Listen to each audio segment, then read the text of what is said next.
everyone, and welcome to another episode of That 80s Child, the Generation Y. And my name is Gabrielle. So, I know it's been a little bit.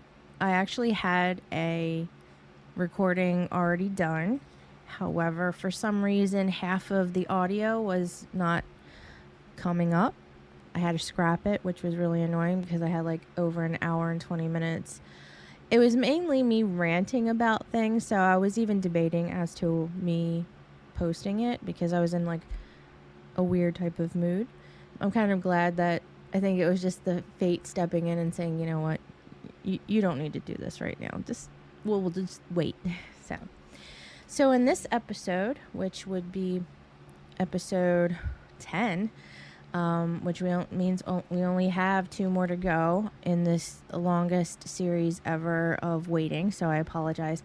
A lot of stuff going on, which I will be discussing if you follow me on my Facebook, which is Gabrielle Cataldi-author. If you wanted to find me, you can find me there. I post on there when a podcast gets uploaded.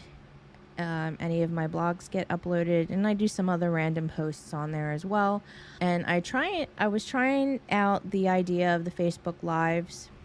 I don't have products for sale. It's just more of like my work for you to read. So it's just mainly about like writing, giving you some suggestions and things that I've done in the past, and just some little anecdotal things, as well as like some book reviews that I did, and like about journaling.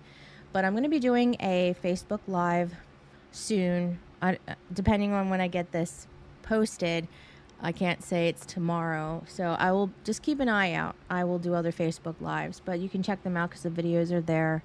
And yeah, that's that. So in this episode, I was going to separate out each movie into its significant genre, like it being horror, fantasy, science fiction, comedy, romantic comedy, so on and so forth, drama. But what I'm going to do is I'm going to just tell you my favorite movies growing up, because I didn't care about putting them into some sort of subcategory when I was growing up. I just enjoyed watching them for the sheer pleasure of watching a movie. And other than going to the movies every once in a while, I can't say that I've sat down to watch one of my favorite movies in a while, and I used to do that on a regular basis with my mom. I haven't been able to do that.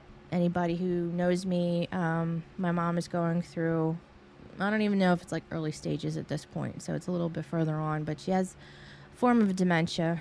I'm getting it properly categorized and diagnosed. It's just been hard getting like a doctor's appointment and then making sure everything insurance-wise was taken care of. Another reason why I haven't really been doing this, I've been kind of trying to get everything in a nice, organized manner so that I can get everything sorted out. So I haven't really sat down to watch a movie at home in a while, and I feel like I kind of need to do that. Like sometimes I'll listen to a movie at work, like I'll just put it on and I won't really watch it because I know the movie so well, I don't really need to watch it. And I want to sit down and I want to like get invested in it, become part of it, like, when you were younger. So this is in no particular order. I didn't put this in any type of ranking. This is just as I remembered them. And as my mom has literally over 300 DVDs in her collection. And again, like I said, we used to sit down and we just pick out a movie that we wanted to watch and we watch it. Doesn't matter if we watched it 500 times. If it's a good movie, we're going to watch it again because it's a good movie. Okay, so Neverending Story. I loved this movie when I was growing up.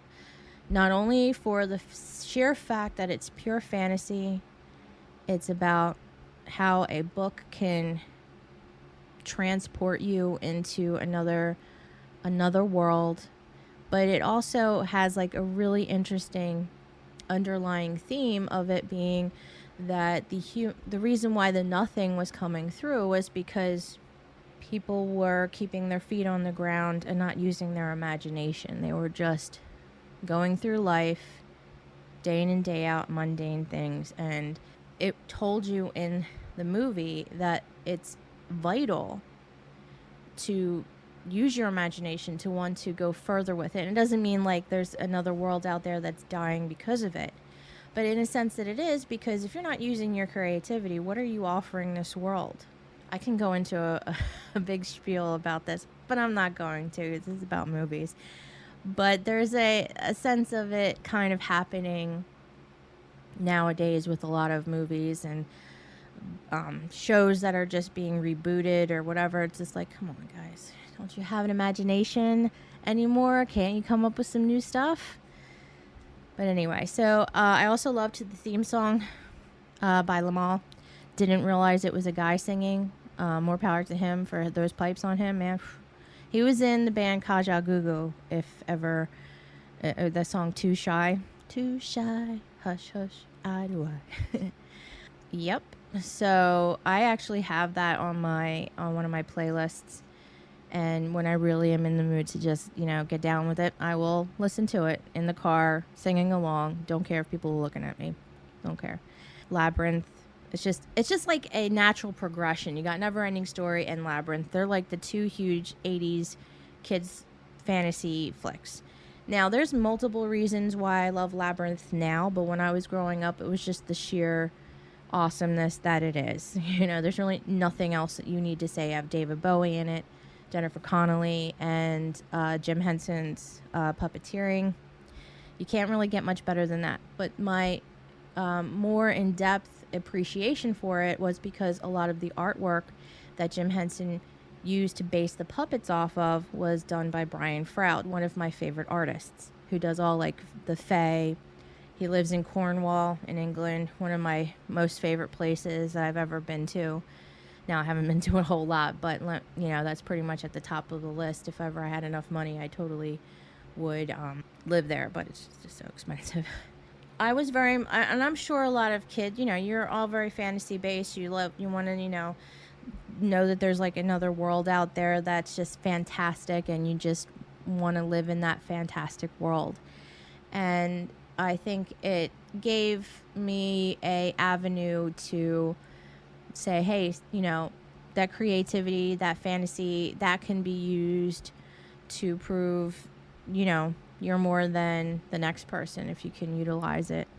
And that's kind of what kept me going. Not just the movie itself, but the idea that, you can do what you need to do and show people you're more than what they say that you are. Legend. Now, the funny thing is that when I made my list, things that came to mind, and then I went into top 80s kids movies, and I went through a lot of them, and I did top 90s.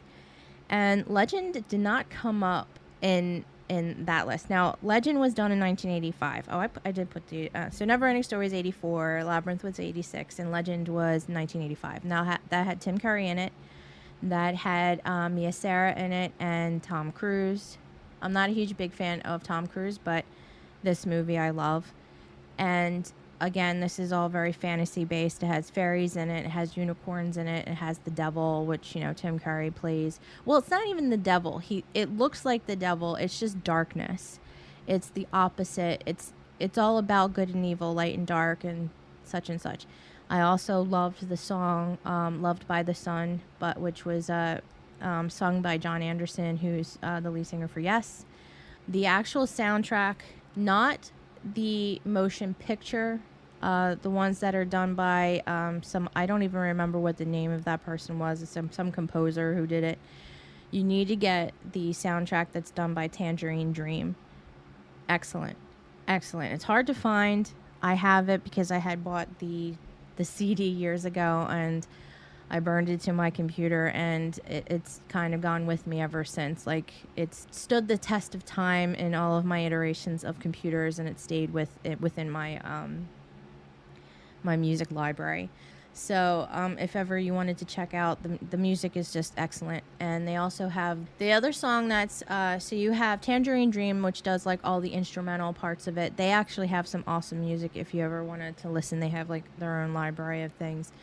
And then you have the John Anderson Loved by the Sun, and then you have Brian Ferry, Is Your Love Strong Enough? It's just an excellent soundtrack that I highly suggest listening to.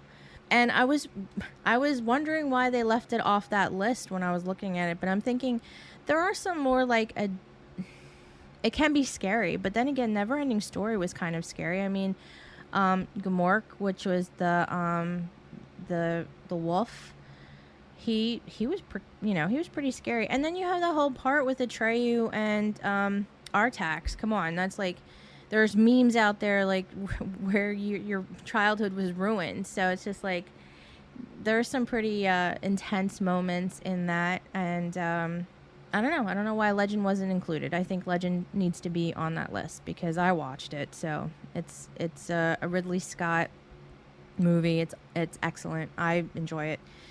The Witches from 1990. I love anything that's. I've read a lot of Roald Dahl books. Roald Dahl. I don't know if I'm saying that right. Sorry, I apologize. So like he did Charlie and the Chocolate Factory. He did The Witches. He did The Twits. He did The Magic Finger. He did the BFG, James and the Giant Peach. There was another one that I really liked, but The Witches was one of my favorite books, and I think Angelica Houston did an excellent job.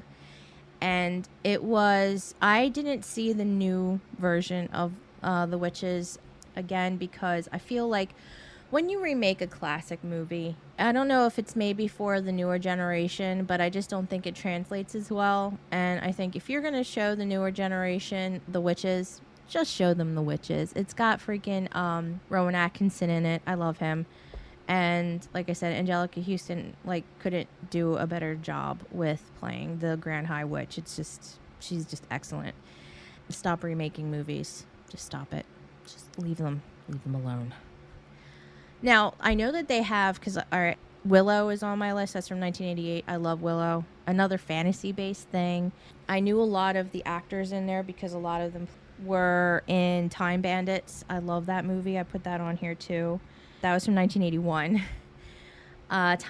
If you have not seen Time Bandits, just look it up and watch it because it might seem a little, like, out there and a little backwards.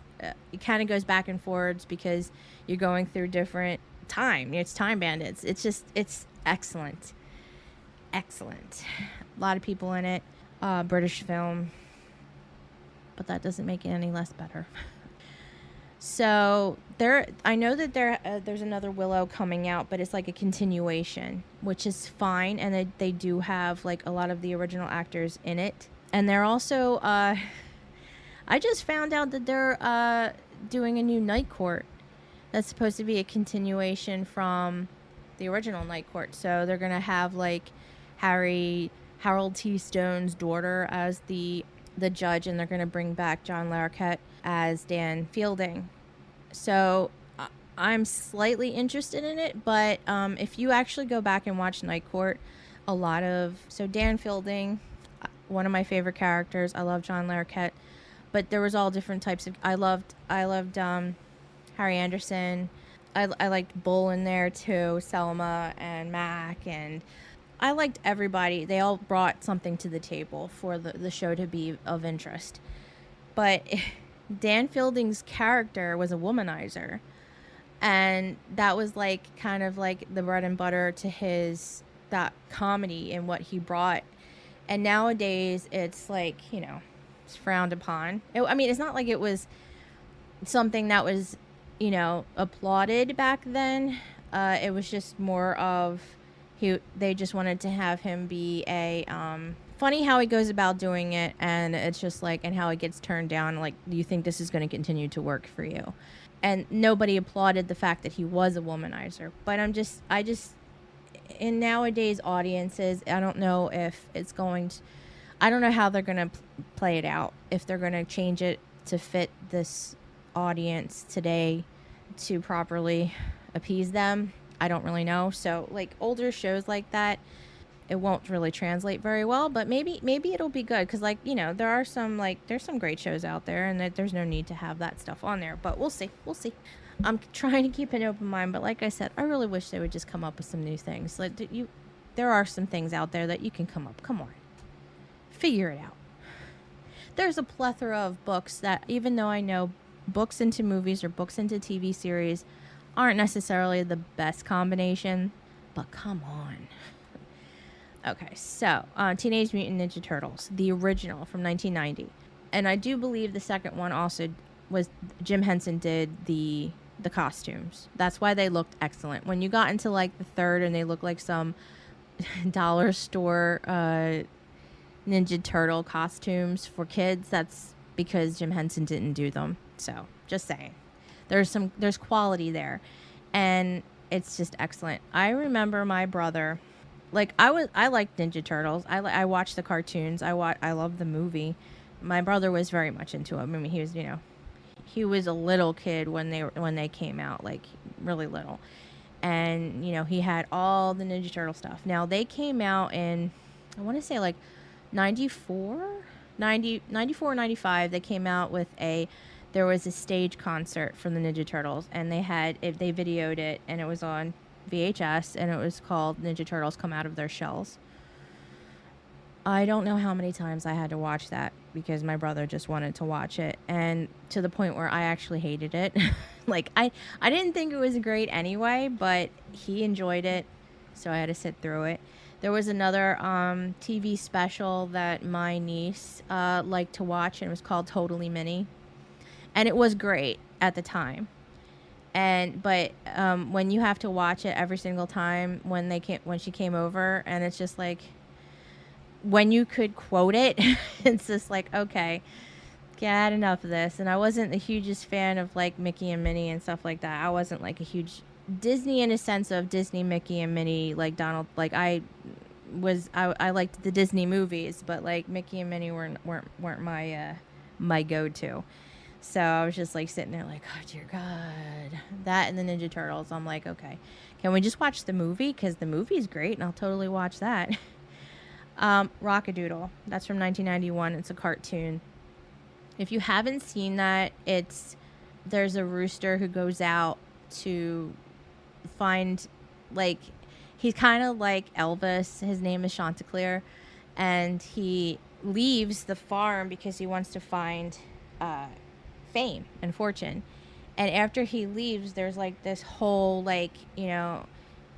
destruction of the farm because it's like the hierarchy. He's the rooster, he gets everybody up, blah blah blah. Granted, it sounds kind of like lame right now, but it was great when I was a kid and we were watching it, just like most movies. Although a lot of these, like, they hold up. Like Legend, I totally love. Labyrinth, of course. Neverending Story, still cry at that scene. And The Witches, of course, I'll sit there and watch it. I love it. And Teenage Mutant Ninja Turtles, if it's on, I'm gonna watch it. And I don't have regular television, so if it's on, I am watching it because I put it on. Dark Crystal, 1982. Now, I love Dark Crystal. Again, this is a Jim Henson, Brian Froud collaboration. I love all of his artwork, and if you look at the artwork of the Dark Crystal, you see his sketch work. Seriously, look up Brian Froud, and it's Froud. His Good Fairy and Bad Fairy book. Oh my goodness, it's just... his stuff is, I don't have any like art, like to be able to draw. I'm not that artistic. Like my stick figures are, you can tell it's a person maybe. I wish I had even just a sliver of that amount of talent. I can't, I love all of his stuff, and I have like posters. I have almost all of the books that he had, like, for all of his stuff. And if, I know that he goes to the, they have like a Renaissance fair-ish kind of thing. I don't think it's called a Renaissance fair over there, but in England, in Cornwall, they have a fair, and he does show up to that. I lived over in England for almost a year, so it's just like, what the hell was I doing? But anyway, so even though I really, really loved Brian Froud and I love Jim Henson stuff, Dark Crystal actually scared the crap out of me. The Skeksis were scary, and it's like for a little kid. And this was done the Dark Crystal was done in 1982, so I wasn't even born yet. But so like when I watched it, I must have been really young, and those things can be pretty scary. I watch it now. I watch it now, and because I enjoy it now, it doesn't scare me, and I just marvel at the talent of the puppeteers and the artwork that was done. And just, I love Jim Henson, and I really, really wish that he wasn't gone. Because I know that his son did a lot of work with him as he built the empire that he had. But I think a lot of the driving creativity was Jim Henson. So, R.I.P. I miss you. Secret of NIMH. That was 1982. So both Dark Crystal and Secret of NIMH are very dark, kids-esque movies. You know, like they deal with a darker side of that fantasy realm. And Secret of NIMH, you were dealing with a mother mouse trying to get medicine to her babies. It's been a while since I watched it, but you have like rats that try to get her, owls, like, and it's all like done in like a dark. It's a cartoon, but my goodness, it's scary. I might have to see if they have that available. It might be a Disney movie. I'm not entirely sure, and if it is, I'll have to sit and watch it. It's been a while since I've seen it, but yeah, I remember being really scared watching it when I was little. A newer movie from 1996 is Matilda. So this is a continuation of my previous podcast that I recorded. Apparently, something's going on with my microphone. I'm not entirely sure if it's having to do with the cord. It's kind of loose. It's a new microphone, but since I moved it downstairs, since upstairs is so damn hot during the summer, I don't have a lot of room, and it's in my bedroom. So a lot of there are more LED lights on a computer and all of the peripherals that I never would have noticed if it wasn't for having to sleep in the dark with all of these bright lights. And then you're figuring out, okay, I have to turn these off every night. I unplugged the microphone so that the little green lights that are on it aren't on because they are pretty bright. So I don't know if it's because of the continual unplugging and plugging back in. And if that's the case, then I'm just not going to be able to do this during the summertime when I bring my computer downstairs to make up for the heat. So, on that note, the reason why I wanted to tell you is because of the fact that this might sound different, and I won't be on the same train of thought. And I also am trying to say less ums, because when I go back to edit, my goodness, I didn't realize how much I say that. So, and of course, I'm editing it, and stupid me, I should have checked it right after. So I was saying I was saying that a newer movie on the list, and I think it's the newest movie on the list. Yeah, the newest movie. It's from 1996, and it's Matilda. I absolutely love Matilda. It's another Roald Dahl book made into a movie. You have Danny DeVito, you have Paul Rubens, you have Rhea Perlman, and then you have the Trunchbull. She pretty much makes, besides Danny DeVito and Rhea Perlman, they're excellent, and they're just really good at what they do. The woman who plays the Trunchbull she's an English actress. She's excellent, and she did a great job personifying what the book created. So whoever decided to choose her, if it was Danny DeVito or if it was somebody else, excellent job, excellent choice. If you want to see her in a different type of role rather than it being a very scary principal, then I suggest watching a British television show called Rosemary and Thyme. It's a investigative crime-solving team who aren't cops, but they just seem to run into those moments where somebody dies and they have to figure out who did it, and they figure it out because of something. It's a good show. I've watched it all the way through, one of my binge watching of British television shows. I suggest it. I think it's pretty good. If you like British shows, go for it. If not, try it. Why not? You know? I hope they don't remake Matilda. Like I've said in many of my podcasts, and in the other half of this one, that when you remake something that's a classic, and I'm going to reiterate myself because this is a new day for me. and I haven't reiterated it yet. So don't redo a classic. Yes, I've made concessions on my own opinion when it comes to certain things. But when you Neverending Story, the actual book by Michael Ende is excellent. It's long. It almost feels like a never-ending story.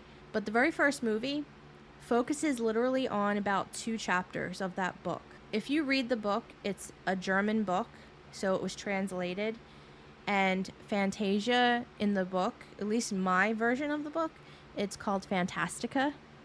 So you just kind of get around it. I think Fantasia sounds better, but it's a literal translation of Michael Ende's German book.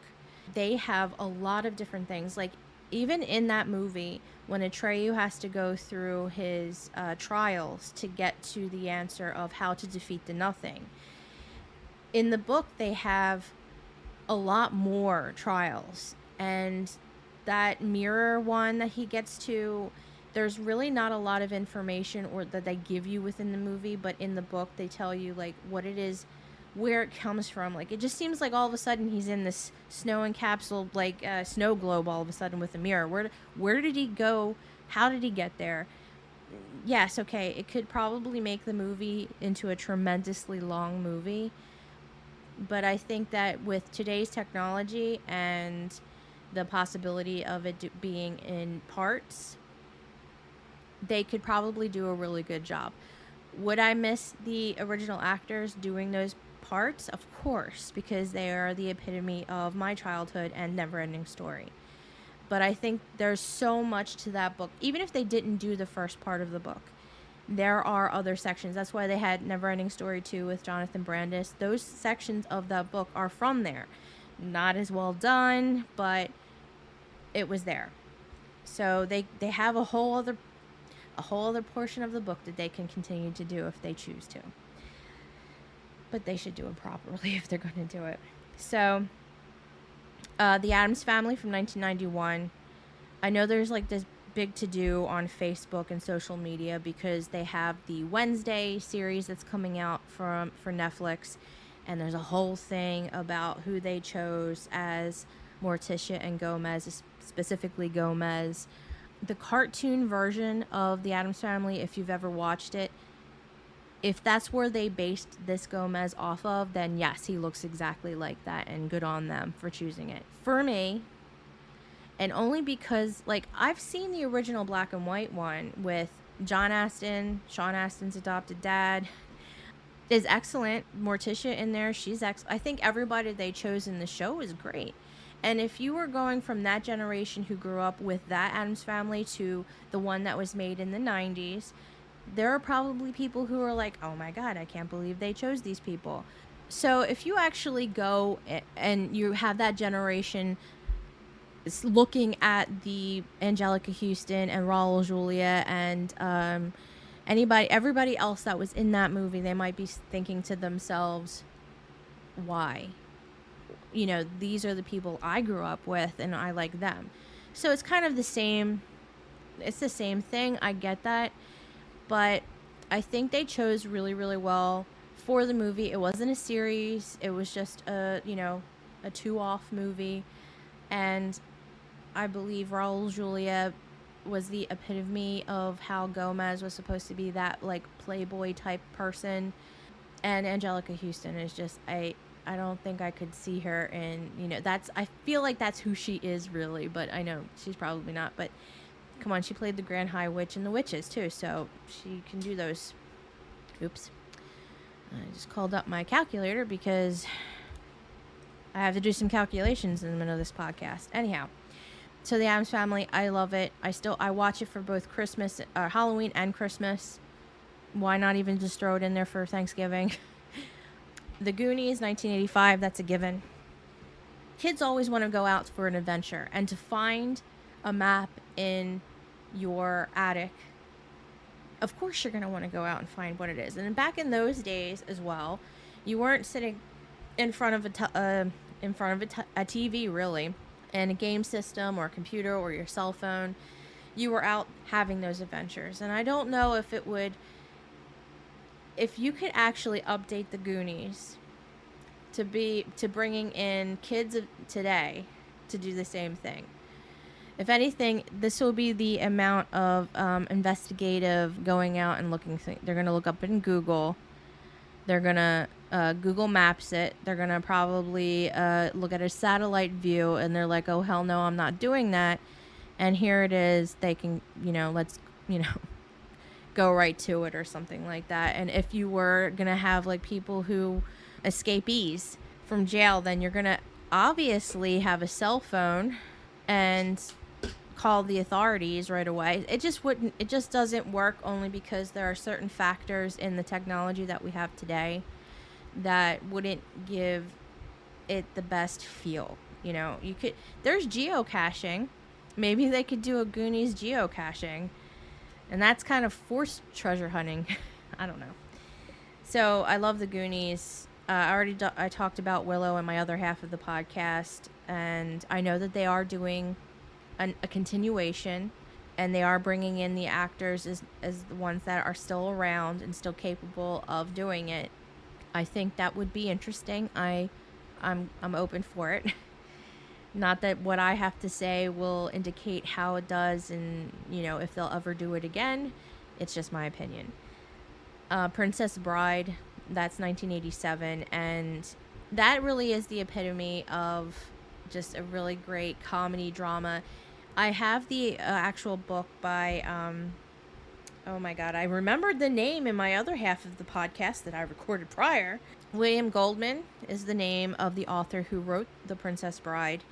And if you remember in the beginning of the movie, you have Peter Falk and Fred Savage. You have Fred Savage and Peter Falk, and he's reading him a book, and the book is The Princess Bride. That's written by William Goldman. So if you wanted to check out the actual book, you can go purchase it off of Amazon or any bookstore that is near you, if there are any anymore.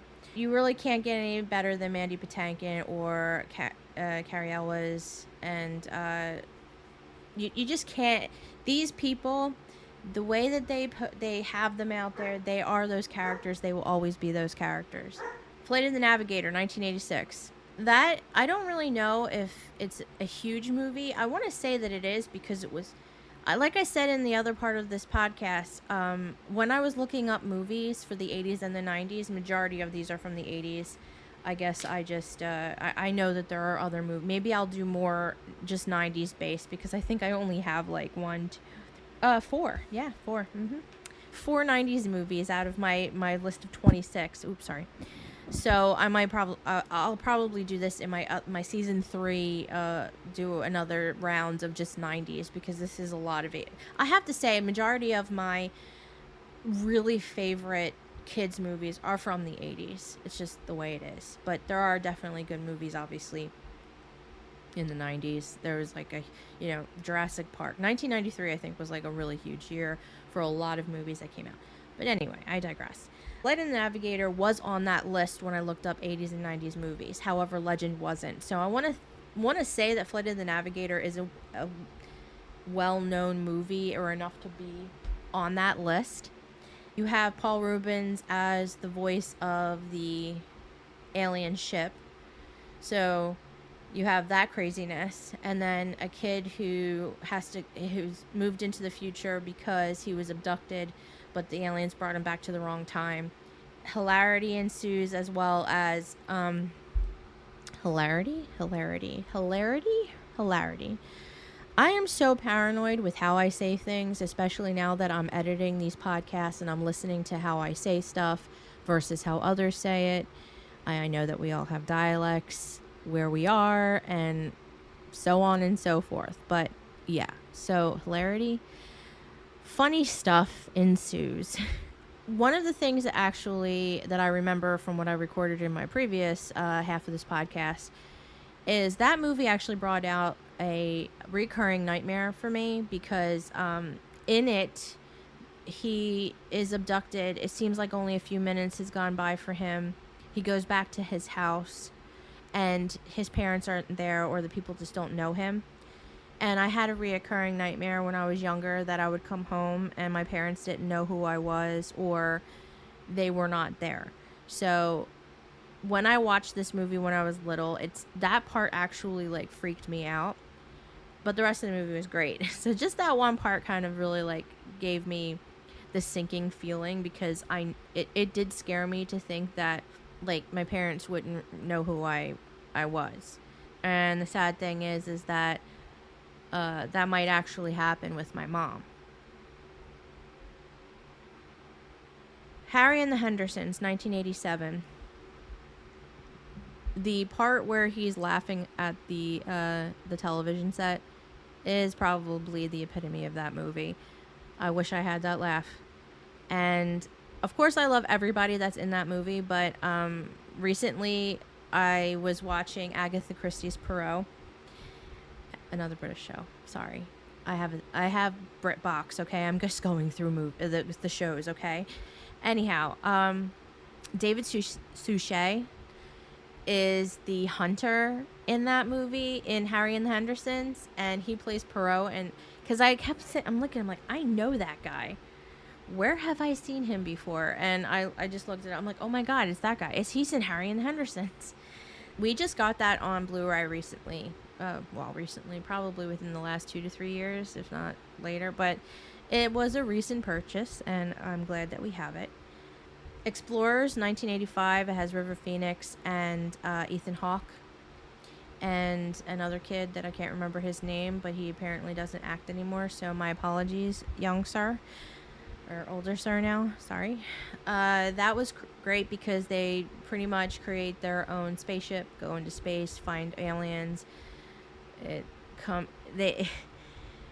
If they find out that the aliens aren't all that they say that they are, but it's in a funny way, and it's interesting. I always liked that movie. Batteries Not Included, kind of the same, like 1987. So you had another, like, I guess there was a lot of stuff about like spaceships and stuff, Flight and Navigator, Explorers, and Batteries Not. Anyhow, the reason why I like Batteries Not Included was even beyond the whole spaceship alien type of thing, is being able to restore and to preserve the past, because in that the whole idea is that building's getting torn down, and the families that have lived there either had been there since it had been built, or had, was fairly new, and or they were there because it was to their liking, to their affordability. And you see these like big businesses and big buildings and quote unquote progress taking away what it is that was of our past. And I liked the idea that they kept it in and amongst the skyscrapers. So yes, I know it's supposed to be a feel-good movie. It made me feel good, so good job. You did your job. Time Bandits, I've made mention in the other half. It's funny, and it's a British-made movie, so there are, like, it's like their type of humor, but it's a classic. If you haven't, like, Sean Connery's in it, so if that, there's other people in there. I'm not going to name every single one of them, but I know he like stood out for me. I will admit, it has been a while since I've watched it, but I've seen it enough times where I can, see this. They have a point of like Napoleon. They go back in time for like, that's literally why they're called Time Bandits. They are on the run from the overseer for time, and that's why they're like jumping from time to time. So it's interesting and funny. That's from 1981. The Last Unicorn from 1982. Now, I've only seen the cartoon maybe once, but I actually have the book, and it was like a double feature type of book. So it had the Last Unicorn and A Fine and Private Place. And the novel is there by Peter S. Beagle. And A Fine and Private Place is actually I think I might have made mention in a blog or one of my podcasts. If not, it's a great book. Please read it. And The Last Unicorn also is well written it's a double feature, but I don't know if it's written by the same guy. It is. Okay. Obviously. Why would they put it in this? Okay. So, both written by the same author. Well written, well done. I only kind of slightly remember the cartoon. When I was looking at pictures online of it, I'm like, oh yeah, I do remember this. I can't really tell you if it was close to the novel or not, but A Fine and Private Place. If not The Last Unicorn, at least read A Fine and Private Place. Pee-wee's Big Adventure. That was from 1985. If you watched any of his, if you watched his morning show, then you're gonna want to or have already watched that movie. And it's just literally his show, like, blown beyond proportion, and it's so well done. You have Large Marge, obviously. It was like one of the greatest things, and it actually scared me when I was little. And the whole point where he's like in the dark with, you just see his eyes, and that I always loved Pee-wee Herman. I know that, like, there was like all like scandals and stuff, as you know, he was a adult man. He was not doing anything untoward to anyone, honestly. So that's my opinion. I still love him, and I know he had like a new movie out recently, where like his birthday or like a holiday or something like that. It was on Netflix. It probably is still on there. That was pretty good. Return to Oz, 1985. I was just having a conversation with my son about The Wizard of Oz, because I have a problem when it comes to when I have nothing else going on, or I'm waiting for something, and the first song that comes to mind is If I Only Had a Brain. So I'll whistle it, I'll hum it, I'll sing it. If it's just like I'm waiting for something, it's like dun dun dun dun dun dun dun dun. Or if like we're off to see The Wizard or something like that. It was not one of my favorite movies. And I know there are people who have it on a pedestal. I apologize. I don't mean to say that it's a horrible movie. It isn't, obviously. It's a classic. It's just not ones that I would. It was just not ones that wasn't one that I would actually sit and like rewatch a million times. Yet I will sing their songs a million times. So, who's the winner now, huh? Or loser? Return to Oz, on the other hand, great movie. If you have read any of the Wizard of Oz books, they are of like a darker nature. There's more to it than what obviously Hollywood made it into be. It wasn't, as like, I know there was an evil witch. I know that there was flying monkeys and such, but there was a lot more to it. It's almost like the Grimm fairy tales. You've got Disney's renditions of Cinderella and Beauty and the Beast and Hansel and Gretel. You have Disney versions of these. But when you read the Grimm fairy tales, they are not. Little Red Riding Hood, she pretty much gets eaten and gets like cut out. They are pretty gory. And Cinderella, just read some of the Grimm fairy tales. They are not anything like the Disney renditions of them. Now, granted, there are when you go through a lot of the countries that have these fairy tales, there are going to be different renditions of them. So, just kind of, if you ever watched Jim Henson's Storyteller, and that was its own series, but then he also had it at the end of the Jim Henson Hour. For majority of them, they had the specific story done by the storyteller, which was John Hurt. If you haven't, I have them on DVD, and there were like 3 seasons, I think, and then the last one was done by Gamboni, Harry Potter guy, Harry Potter and Prisoner. All right, Michael Gambon, who is Dumbledore in the later Harry Potter after the other one, Richard Harris died. He does the storytelling, and it's all Greek mythology. And you have, like, of course you're gonna have some puppeting in there, but one of the episodes has the dude that was in he's a British actor who was in The Walking Dead, and he played the mayor.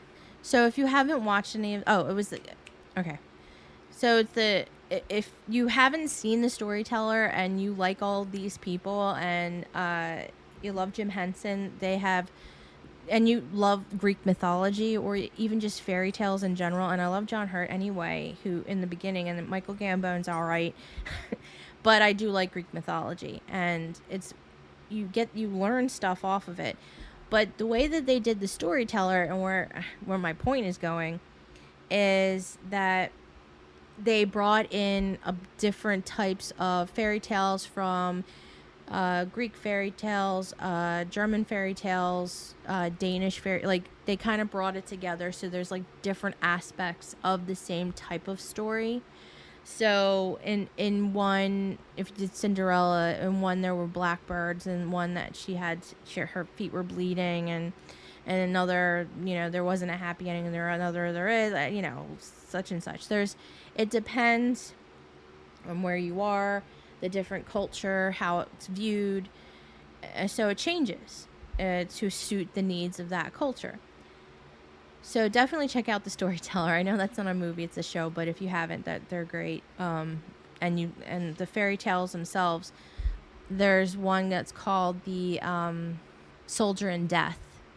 That's a good one. Check it out. Okay. Anyhow, so Return to Oz.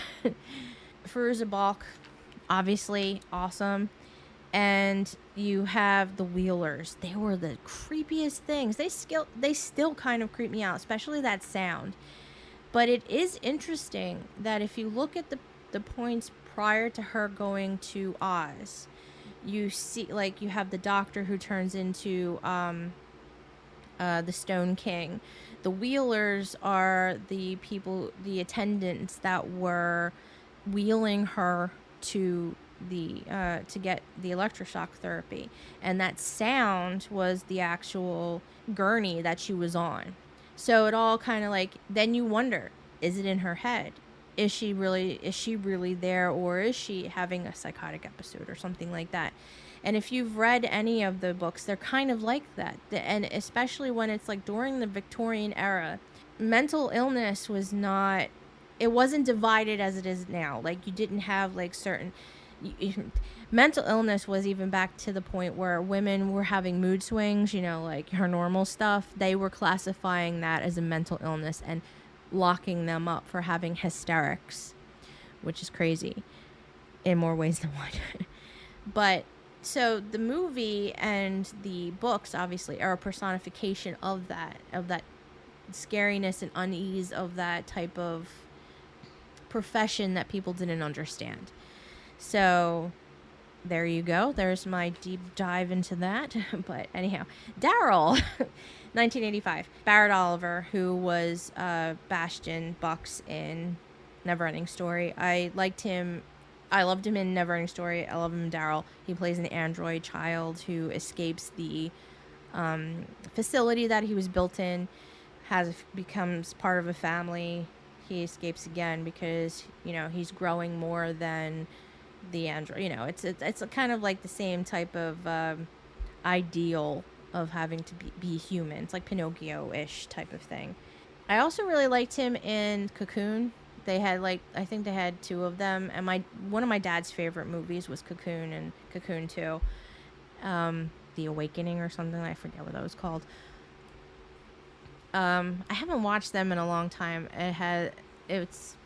They are really good, and you have a lot of the Don Amici and the older actors that I think that's the reason why he really liked it, because they were all actors that he grew up with and aged with. So this is them now. At that point, I think majority of them are dead now, unfortunately.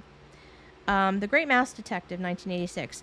Pretty much, it's a Disney mouse movie that is Sherlock Holmes. Ta-da! But it's great. Ratigan, who is the arch nemesis of the Great Mouse Detective. That's Basil of Baker Street. And that is how you say the name Basil. But I also say Basil the herb as Basil instead of Basil. And I am forever going to be scarred by how I have to say that. Anyhow, but the voice of Ratigan is Vincent Price, so there's really, you can't go wrong with that. The Care Bears movie, 1985. I just felt like I had to put that in there because I did watch it a lot when I was younger. Is it something I can rewatch?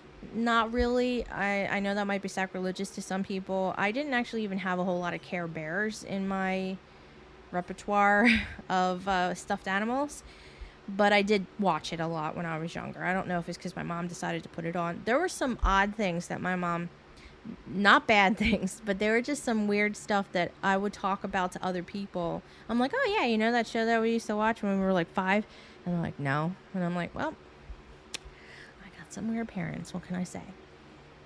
Who Framed Roger Rabbit? I'll go into that later, like weird shows that I watched when I was younger that my mom showed me and nobody knows about, or it's just from an older generation, which it could very well be because my mom liked older things. My dad was old. So there you go. Who Framed Roger Rabbit, 1988. Awesome movie. Christopher Lloyd as the scary Toon who acids them. My goodness, like he literally is. In any movie that you would see him in, he just doesn't look. He's very. Okay, this is like version 3. I've been having the hardest time getting this goddamn podcast out. This is my 4th freaking recording because either my audio cuts out or I get anybody coming in to, I literally have everybody coming into my room. Usually I don't. Usually I'm like left alone. Sort of. Okay, but anyway. So I left off with Who Framed Roger Rabbit and Christopher Lloyd just changing and everything. But he was really scary in Who Framed Roger Rabbit, and like that high-pitched. I know he didn't necessarily do all that high-pitched voice, but it creeped me out. But I do love that. I do love that whole movie. It's, there are some like adult-ish type of stuff. And actually, it's funny to see like the WB, like the cartoons being like rude and, adult-like. And it just was, it was funny to see that side of it. Like what they do is all an act. Now, we obviously, we know better than that, but that's great. I liked it. And then last but certainly not least is Big. From 1988, Tom Hanks. I think that movie made him one of my top actors. My top actor is Tim Curry. There's nobody that's going to knock that off. Tim Curry is just, I love him in everything that he's been in. But I digress. Tom Hanks, close second, but not that close. But Big, I always wanted to find the arcade machine, or the carnival machine, excuse me, Zoltaire, because I wanted to make my wish. Did I want to be big? No. But did I get that wish? Yes. No, I'm kidding. So Zoltaire, it had nothing even to do with like, I want $1 million. It's more of, I had such a, like all these ideas and I'm like, just if that was real. But it's an interesting look at it though, because, and I'm not trying to get this into like, let me break it down into symbolism and make it more than it needs to be other than it being a great movie. It gave me an appreciation for that disparity between the childhood and adulthood. I appreciate the fact that you are a kid and appreciate that time. And I know that you're like, oh man, I just want to get out of here, get out from underneath my parents or whatever. They're just bothering me. But when you get older, there's all this responsibility, and you have that more freedom. And like I joked in my previous section, now it's not as funny to me, but with great freedom comes great responsibility. See, I told you, not that funny because I did it already, but it just didn't record. It just gave me a greater appreciation that when you do get older, that it doesn't necessarily mean that it's going to be all peaches and cream. You're just going to have another set of issues that you're going to have to deal with. And when you are a child and if you are lucky enough to have parents who make sure that you want for nothing and that you are taken care of, even if you want for things, obviously, but are taken care of, and you have a roof over your head and food on the table, and they're the ones that are taking care of like the finances and making sure that you are comfortable. I wish I could go back just for that alone. And obviously, you know, to see my dad again.